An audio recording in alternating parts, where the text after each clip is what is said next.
네, 안녕하세요. 디지털 생활제한 유장입니다. 오늘은 저희가 이 줌 사용하실 때 스마트폰으로 회의나 수업을 주최하는 방법을 알아보도록 하겠습니다.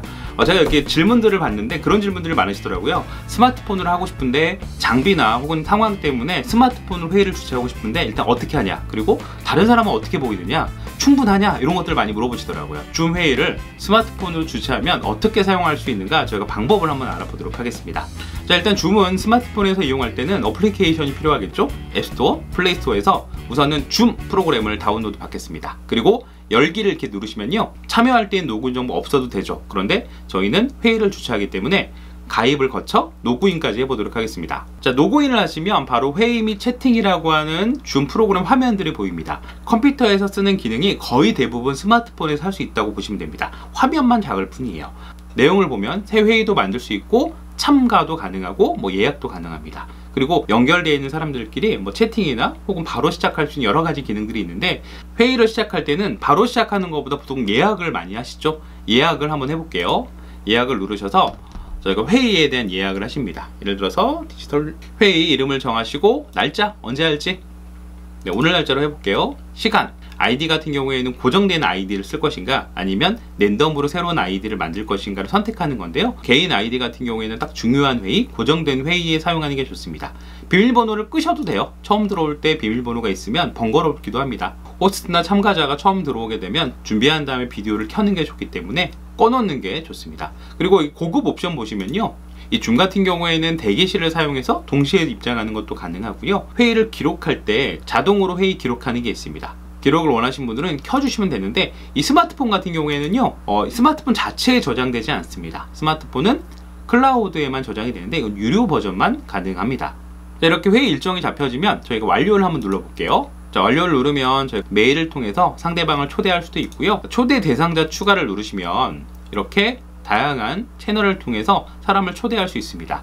카카오톡을 많이 사용을 하시는데요, 저는 카카오톡을 누르면 복사가 자동적으로 되는 줄 알았더니 이건 열리기만 합니다. 그래서 클립보드에서 주소를 복사하신 다음에 그리고 다시 초대 대상자를 누르셔서 카카오톡, 그리고 원하는 단톡방에다가 여기다가 붙여넣기를 딱 하시면 회의 주소와 회의 아이디 이런 것들이 공유가 됩니다. 자, 회의는 어디에 있느냐, 여기 있는 회의를 이렇게 눌러보시면요, 내가 지금까지 잡혀있는 일정 회의들이 있습니다.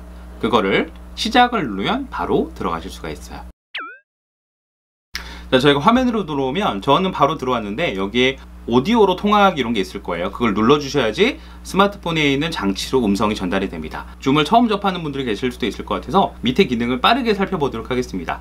음소거를 하는 기능이고요, 비디오 중지, 비디오 켜기 이런 것들을 하실 수 있어요. 네, 밑에 위에 보시면 여기 있는 게 저희들의 아이디고요, 끝내기는 이겁니다. 그리고 화면을 바꾸는 거, 그리고 상대방의 소리를 좀 줄이는 거, 이런 것들이 있습니다. 자, 그리고 가장 많이 사용하는 공유하고 참가자 관리, 이 두 개가 들어가 있습니다.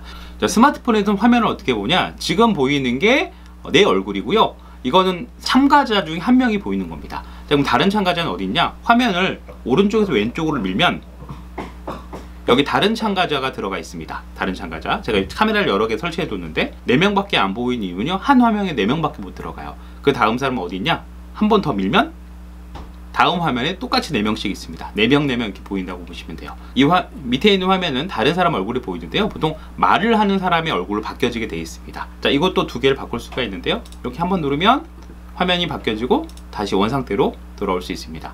화면을 반대쪽으로 밀면 이거 같은 경우에는 안전운전 모드라고 합니다. 비상상황, 소리와 비디오를 동시에 끌 수 있는 상황들이에요.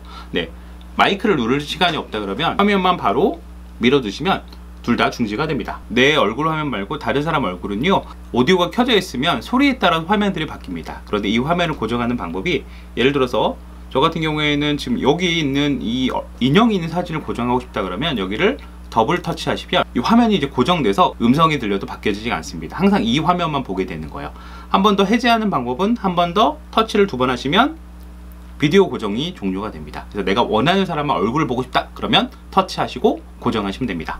여기까지가 이제 화면을 보는 방법이었고요. 그러면 저희가 본격적으로 스마트폰으로 회의 혹은 수업을 진행할 때 필요한 부분에 대해서 알아보도록 하겠습니다. 저희가 여기 참가자를 이렇게 눌러보시면요, 참가자들한테 권한을 주고 그 다음에 여러 가지 메시지를 받을 수 있어요. 제일 먼저 하셔야 될 부분들이 여기 보이는 모두 음성어. 회의 중에 소음이 발생하면 안 되잖아요. 그래서 모든 사람을 차단하는 게 모두의 음성어입니다. 이걸 해제하는 방법이 여기 있는 모두 음성어 해제. 그래서 가장 중요한 건 이 소리를 관리하는 게 중요하더라고요. 근데 이게 전체적으로 관리하는 것도 있지만 참가자 한 명 한 명한테 우리가 권한을 주거나 아니면 요청을 할 수 있습니다. 예를 들어서 여기 있는 사람을 이름을 딱 클릭을 하게 되면 이 사람들한테 음소거를 해제할 수도 있고요. 비디오도 중지도 할 수 있어요. 이름을 바꾸라고 요청도 할 수도 있지만 내가 호스트가 바꾸는 것도 가능합니다. 바꿔볼까요? 제가 여기 이름 바꾸기를 누르셔가지고 여기다가 네, 이렇게 안녕맨이라고 딱 하면 여기 화면도 바꾸고 그 사람 이름도 바뀌어집니다. 호스트가 이 권한을 가지고 있어요. 근데 이 사람을 이 방에서 좀 내보내겠다라고 할 때는 제거를 눌러주시면 이 사람이 제거가 됩니다. 네, 제거를 누르면 한 번 다시 들어올 수는 없다고 하더라고요. 저희가 지금 보는 화면이 그러면 다른 사람은 어떻게 보일까? 제가 지금 보는 화면과 지금 다른 참가자의 컴퓨터 화면을 비교해서 한번 보여드릴게요. 이렇게 일반적으로 회의를 하게 되면 내 얼굴 화면이 아마 지금 다른 참가자의 컴퓨터 화면에 뜹니다. 그런데 제가 여기서 다른 참가자를 보려고 참가자의 권한을 누르려고 딱 누르는 순간에 화면 보이시나요? 저기 있는 참가자는 고정이 돼요. 비디오가 뜨지 않습니다. 제가 다른 거 할 동안은 이 비디오 뜨진 않더라고요. 참가자 들어가서 뭔가 작동하게 되면 잠깐 비디오가 일시 중단된다라고 보시면 됩니다. 이게 스마트폰 조금 단점이긴 해요. 이렇게 뭔가 진행을 하시다가 그런 부분이 있을 거예요. 이 사람 얼굴을 다 모든 사람이 봤으면 좋겠어 라고 할 때, 예를 들어서 제가 누구를 보여줄까요? 여기 유쿠바라는 이 얼굴 사진을 모든 사람한테 보여주고 싶습니다. 그러면 아까 봤던 것처럼 참가자에 들어가셔가지고 여기 유쿠바 보이시죠? 여기를 클릭을 하시면 여기에 추천 비디오가 있습니다. 추천 비디오를 딱 누르시면요, 모든 사람의 창이 그 사람 얼굴로 도배가 됩니다. 그래서 그 사람을 주목시킬 때 쓰는 방법이 지금과 같은 방식이고요. 마찬가지 회수도 할 수 있어요. 네, 추천 비디오 취소를 누르면 그 사람 얼굴은 아직 떠있지만 나중에 말소리가 바뀌면 또 바뀌어집니다. 네, 그런데 이거는 한마디로 한 사람에 집중시킬 때 쓰는 방법이라고 하실 수가 있습니다. 자, 이렇게 사람들을 관리하는 방법이 여러 가지가 있는데요. 자, 여기 메뉴를 살펴보면 호스트 만들기는 내가 나가도 다른 사람을 호스트로 위임시키는 방법입니다. 공동 호스트 만들기가 있는데 이거는 유료 버전이에요. 유료 버전에 사용할 수 있습니다. 그래서 그 사람한테 공동 호스트 권한을 줘서 여러 가지 관리를 할 수 있도록 도와주는 기능입니다. 소규모 회의 같은 경우에는 상관없는데 대규모 회의 같은 경우에는 아무래도 말을 각자 하는 것보다 채팅으로 대화하는 게 훨씬 편합니다. 여기 채팅을 눌러보시면 이곳에서 많은 사람들이 채팅을 하실 수가 있는데 여기 써볼까요? 네, 안녕하세요. 이 채팅 기능은 요즘 어떻게 사용하냐면 사람들이 이 수업을 듣거나 회의에 집중을 안 할 수 있잖아요. 그래서 자, 채팅방에다가 지금 생존 신고 한번 해주세요 라고 하는 경우가 있습니다. 여기다가 생존 신고, 요거를 안 올린 사람은 지금 딴짓하고 있는 사람일 확률이 높습니다. 그런 식으로 서로 이제 상호작용을 하는 경우도 있는데요. 보낼 때 모두 할 때 보내는 것도 있지만 내가 특정한 사람한테 비밀로 대화를 하는 경우도 있어요. 그래서 이 사람한테 내가 안녕 전송하면 비공개로 그 사람한테 채팅이 갑니다. 컴퓨터에서는 이 채팅방에서 파일도 보내고 이렇게 할 수 있는데 여기서는 그 파일 보내기 기능이 없더라고요. 그래서 좀 아쉬운 부분이 있긴 하지만 채팅이 가능하다라고 할 수 있습니다. 자, 닫기를 눌러볼게요. 자, 화면으로 돌아와서 여기를 보시면 여기 더보기라는 기능이 있습니다. 더보기를 눌러보시면 네, 여러 가지 기능들을 저희가 조절할 수 있는데요. 회의 설정 누르면 회의의 다양한 기능들에 대한 설정, 세부 설정을 하실 수가 있고요. 자, 뒤로 가기를 누르셔서 자, 더보기를 한 번 더 눌러볼게요. 여기 보면 기록이라는 부분이 있습니다. 기록을 누르면 여기 있는 동영상, 음성, 채팅에 대한 모든 기록을 저장하실 수 있습니다. 아쉽게도 컴퓨터 같은 경우에는 데스크탑이 저장할 수 있는데 스마트폰 같은 경우에는 오로지 클라우드에 저장이 됩니다. 근데 클라우드 저장하는 게 유료 서비스 중에 하나더라고요. 그래서 유료 계정을 사용하고 계시면 기록이 가능합니다. 자, 이 기록은요, 기록을 누르는 시점에만 기록이 됩니다. 기록을 누르지 않고 채팅을 하거나 라고 하면 그 내용이 기록되지 않습니다. 자, 위에 있는 것들은 이제 반응하는데요. 말하다가 클릭을 하게 되면 이렇게 내가 내 표시에 반응을 해주는 거야. 뭐 좋았어? 뭐 괜찮았어? 이런 것들을 화상회의이기 때문에 뭔가 조금 상호작용이 하나의 방법이라고 생각하시면 됩니다. 최고야? 이런 거 했을 때. 자, 내가 수업이나 회의할 때 다른 사람이 질문을 하거나 궁금한 거 있을 땐 손들기가 가능합니다.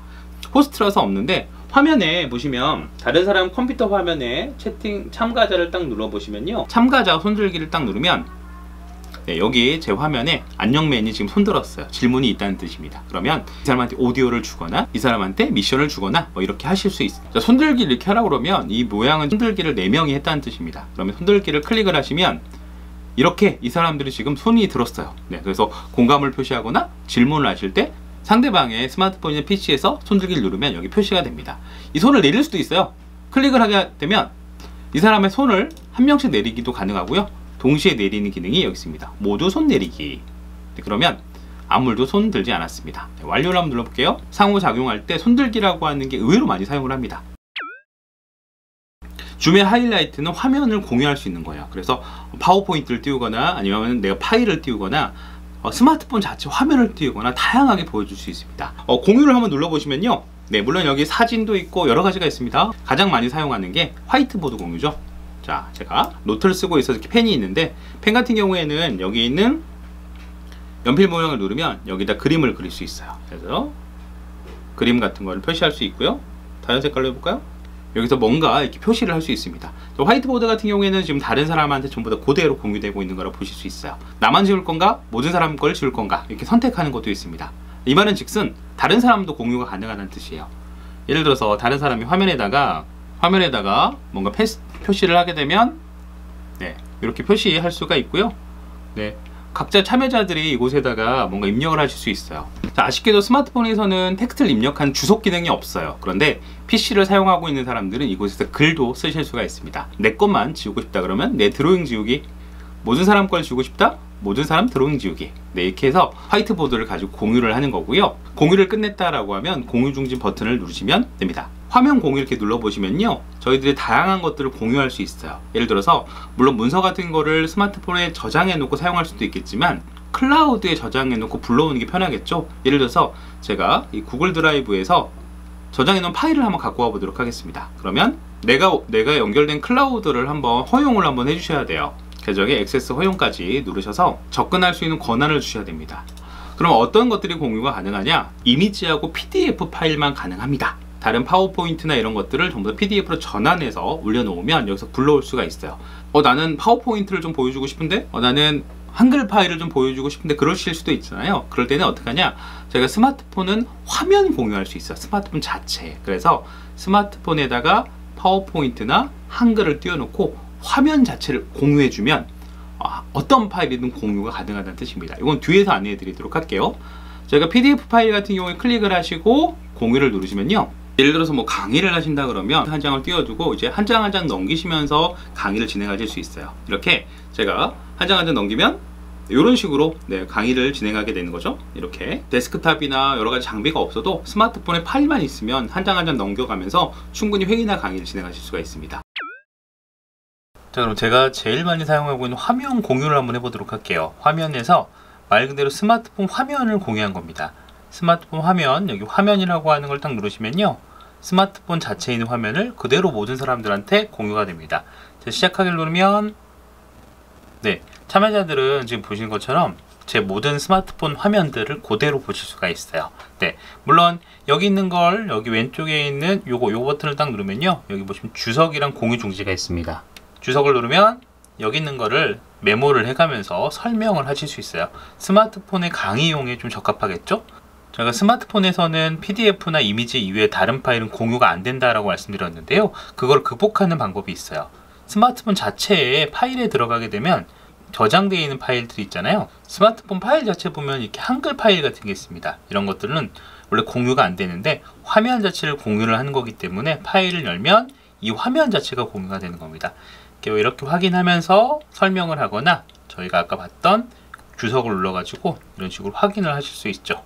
자, 어떤 파일이 됐던 이 스마트폰 자체적으로 모든 것들을 공유할 수가 있습니다. 자, 제가 제일 좋아하는 것 중에 하나는요, 그냥 일반적으로 스마트폰에 있는 화면을 공유하는 게 아니라 스마트폰에 연동되어 있는 어플리케이션을 이용하는 것도 방법입니다. 예를 들어서 제가 에버노트를 사용하는데요. 자, 에버노트 화면 같은 경우에는 기본적으로 이렇게 노트에다가 텍스트, 사진 이런 것들을 갖다 놓을 수가 있어요. 회의 주제 같은 거를 적으면서 이야기를 해도 되고요. 이렇게 체크를 누르면서 목록 같은 거를 같이 작성을 해도 됩니다. 여기 들어가 있는 이미지를 꼭 누르면 여긴 주석 기능이 별도로 있어요. 그럼 저희가 이렇게 확대하면서 예를 들어서 이런 식의 이런 식의 표시들도 같이 할 수가 있죠. 메모 이렇게 글도 써질 수가 있어요. 메모 노트이기 때문에 텍스트가 됐던 이미지가 됐던 보여주면서 같이 설명을 하면서 뭔가를 작업을 할 수가 있습니다. 자, 이렇게 보시면 제가 여기다가 PDF 파일이나 한글 파일을 올려놨는데요. PDF 파일을 딱 누르면 열기를 눌러볼게요. 그러면 이렇게 한 장 한 장 PDF를 보여주면서 확인이 가능하고요. 에버노트는 별도의 메모 기능이 있습니다. 그래서 여기서 메모를 하면서 어떤 내용을 설명을 하면서 뭔가 이야기를 풀어갈 수가 있겠죠.